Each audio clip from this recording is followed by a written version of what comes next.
Hello everyone, start करते हैं biology in human welfare के पार्ट 25 से, जिसमें हम लोग पढ़ने वाले हैं management of farms and farm animals, a professional approach to what we have been traditional practices of farm management give the much needed boost to our food production.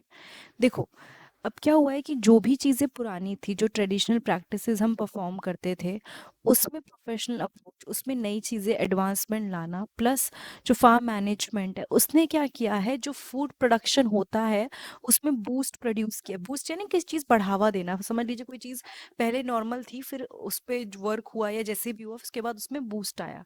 Late us discuss some of the management procedure employed in various animal farm system. अब उसने क्या बोला कि कुछ हम जो भी management procedures होते हैं उनको पढ़ते हैं, ठीक है, जो कई सारे फार्म सिस्टम्स में हमने एम्प्लॉय किए ना। सबसे पहले जो पार्ट है that is dairy farm management. अब इसको पढ़ते हैं, एक मिनट रुकिए। Dairying is the management of animal for milk. देखो, नाम से ही पता चल रहा है डेयरी का मतलब क्या है। मोस्टली इसका जो पर्पस होता है वो होता है मिल्क से रिलेटेड, ठीक है। तो यहाँ पे एनिमल्स को मैनेज किया जाता है for milk and its product for human consumption.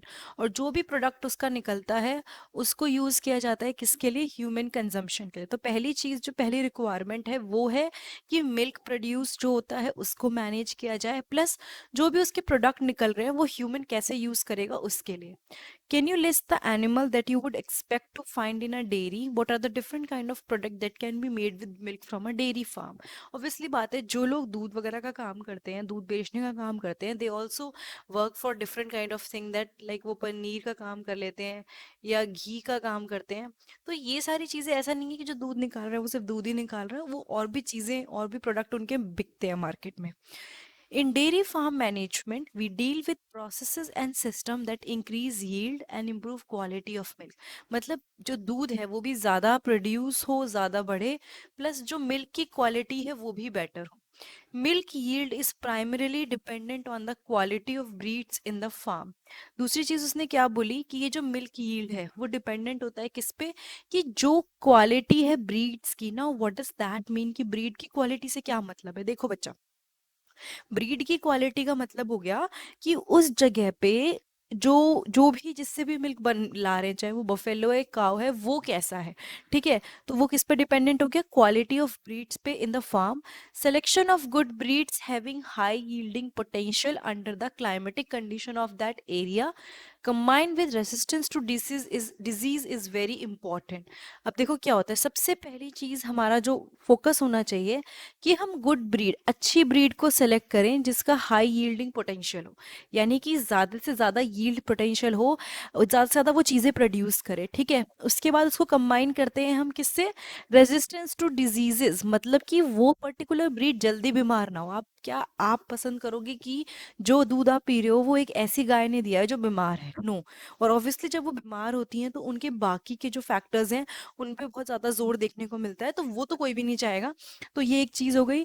दूसरी चीज है, for the yield potential to be realize the cattle have to be well looked after. और अगर हम चाहते हैं कि कोई बहुत अच्छे से हर चीज करे, चाहे वो दूध देना हो या कुछ भी है, तो उसके लिए कैटल जिस जो भी दूध दे रही है उसका बहुत ध्यान रखना ज़रूरी है। They have to be housed well, उनको अच्छी जगह पर रखा जाता है। They should have adequate water, मतलब उनको प्रॉपर पानी मिलना चाहिए, एंड उनको डिजीज़ फ्री रखना चाहिए, मतलब ऐसी जगह रखना चाहिए जहाँ पे डिजीज़ उनको आराम से ना हो।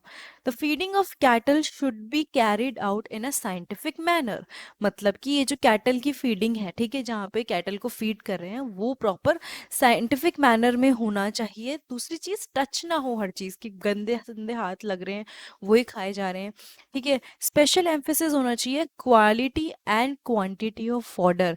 देखो, क्वालिटी इसलिए जरूरी है, अच्छा फॉडर खिलाएंगे तो ऑब्वियसली बात है मिल्क ज्यादा प्रोड्यूस होगा, अच्छा प्रोड्यूस होगा। दूसरा, क्वांटिटी, जितना उनको जरूरत है उसी हिसाब से आप खिलाओगे तो बेटर है। बिसाइड स्ट्रिगनेंट क्लीनलीनेस एंड हाइजीन, यानी कि जो गाय है या भैंस है उसकी हाइजीन, और जो उसको हैंडल कर रहा है हैंडलर की हाइजीन, दोनों जरूरी है।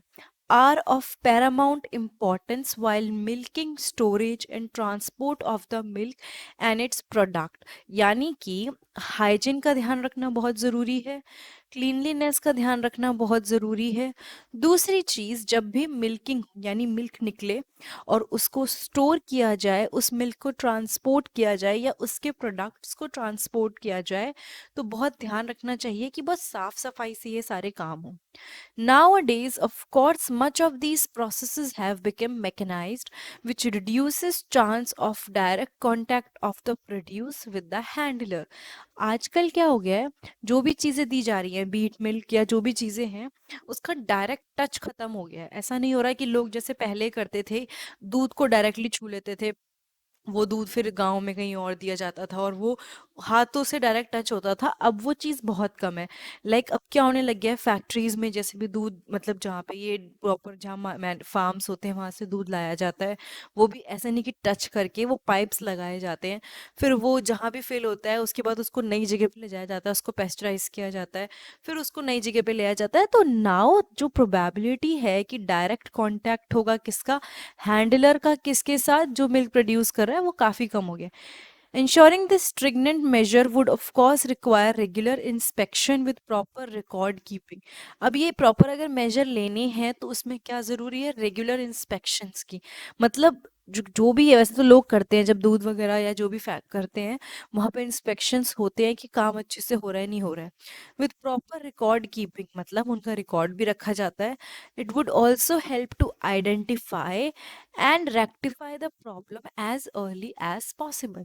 एक और बेनिफिट क्या है कि प्रॉब्लम का पता चल गया कि ये प्रॉब्लम है या यहाँ पे कुछ कमी है, तो उसको रेक्टिफाई भी किया जा सकता है।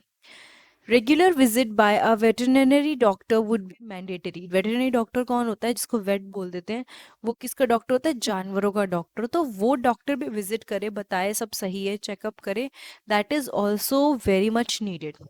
You would probably find it interesting if you were to prepare a questionnaire on diverse aspects of dairy keeping and then follow it up with a visit to a dairy farm in your locality and seek answer to the questions। यानी कि आपको बहुत interesting लगेगा अगर आप एक questionnaire बनाओगे अलग अलग एस्पेक्ट पे, डेयरी कीपिंग के क्या कैसे होता है, और फिर आप एक उस क्वेश्चंस के साथ एक डेयरी फार्म में विजिट करोगे और फिर आप वहाँ पे उन क्वेश्चंस के आंसर ढूंढोगे। So that exercise would be very interesting. ना इससे आगे बढ़ते हैं, इसी पार्ट के अंदर एक और पार्ट है, that is poultry farm management. अभी तक हमने देखा था डेयरी फार्म मैनेजमेंट, इस पर्टिकुलर पार्ट में हम लोग देखेंगे पोल्ट्री फार्म मैनेजमेंट। पोल्ट्री का मतलब यहाँ पे क्या हुआ, it's the class of domesticated foul. देखो इसमें बहुत सारे आ जाते हैं। पहली बात तो फाउल का मतलब क्या हुआ, बर्ड्स आ गए जो यूज होते हैं फूड के लिए या फिर उनके एग्स के लिए। They typically include chicken and ducks and some time turkey and geese. इसमें कई सारे आ जाते हैं, ऐसा नहीं है सिर्फ एक मुर्गा आपने देखा है तो मुर्गा ही बोलोगे। बहुत सारे डिफरेंट डिफरेंट टाइप के होते हैं, जैसे डक्स भी खाए जाते हैं, उनके भी अंडे खाए जाते हैं, टर्की हो गए, गीज हो गए, ये सारे खाए जाते हैं। The word poultry is often use to refer to the meat of only these birds. मतलब अब इसने क्या बोला, वैसे तो जब हम पोल्ट्री की बात करते हैं तो हम मोस्टली इन सबको ही लेते हैं, क्या क्या हो गए, चिकन हो गए, डक्स हो गए, टर्की एंड गीज हो गए, ठीक है। लेकिन इसने क्या बोला, but in a more general sense it may refer to the meat of other birds too. ये ही मेन है, बट और भी बर्ड्स को हम इसमें इंक्लूड कर सकते हैं, ठीक है। As in dairy farming, selection of disease-free and suitable breeds, proper and safe farm conditions, proper feed and water, and hygiene and health care are important components of poultry farm management। मतलब जब हम dairy farming की बात करते हैं तब disease free variety को select करना, सूटेबल ब्रीड्स को सेलेक्ट करना, सेफ फार्म कंडीशन देना, प्रॉपर फीड एंड वाटर देना जिसमें सब कुछ दे, हाइजीन का ध्यान रखना, हेल्थ केयर का ध्यान रखना, ये सब बहुत ही इम्पोर्टेंट है किसमें, पोल्ट्री फार्म मैनेजमेंट के अंदर। ठीक है, ये क्लियर हुआ आप लोगों को कि पोल्ट्री फार्म मैनेजमेंट में क्या क्या आया। तो मतलब हम इसमें भी सिर्फ ये नहीं बोलेंगे कि एग आ गया, एग को खा लिया और जो भी है मतलब उसने एग दिया और यही खत्म हो जाता है। सेम चीज़ जितना ध्यान हमने डेयरी फार्म मैनेजमेंट में सारे एनिमल्स के साथ दिया था, सेम चीज़ हम इसमें भी देखते हैं, ठीक है। Now, you may have seen TV news or read newspaper about the bird flu virus, which created a scarce in the country and drastically affected egg and chicken consumption. क्योंकि ये बर्ड फ्लू किससे फैल रहा था, इन सब से फैल रहा था, hen से, एग से, चिकन से। सो उन पे बहुत बड़ा इम्पैक्ट पड़ा था, एकदम से लोगों ने उनको खाना बंद कर दिया था। तो उसके बाद ये है कि जो डिस्कस करो कि जो पैनिक रिएक्शन हुआ था वो जस्टिफाइड है या नहीं है, और हम कैसे ये जो स्प्रेड होता है फ्लू का, जब कोई चिकन इन्फेक्ट हो जाता है तो हम उसको कैसे बचा सकते हैं। खैर ये पॉइंट बात का है, तो बट पहले आपको याद रखना पड़ेगा कि पोल्ट्री फार्म मैनेजमेंट में किसकी बात हुई है, ऑल्सो डेयरी फार्म मैनेजमेंट में किसकी बात हुई है, दोनों बहुत इंपॉर्टेंट है। इसके नेक्स्ट पार्ट में हम लोग पढ़ेंगे एनिमल ब्रीडिंग के बारे में। एनिमल ब्रीडिंग में कुछ पार्ट्स होते हैं, इन ब्रीडिंग, आउट ब्रीडिंग, वो सारी चीज़ें हम कवर करेंगे, बट फॉर नाउ अभी हमें सिर्फ इतना ही कवर करना है। तो इस पर्टिकुलर पार्ट में हमने ये खत्म कर लिया है, और ये सीरीज पूरी की पूरी आप चेक कर सकते हैं, बायोलॉजी इन ह्यूमन वेलफेयर। ये सीरीज जो है, इसमें मैंने जो भी इस यूनिट के, नॉट चैप्टर, इस यूनिट के चैप्टर्स हैं, वो पार्ट बाय पार्ट एनसीईआरटी से बहुत अच्छे से डिटेल में डिस्कस करके कवर किए हैं। प्लस आप ट्वेल्थ बायोलॉजी की प्लेलिस्ट देखिए, वहाँ पे भी आपको अपने काम की वीडियोस मिल जाएंगी। Thank you so much.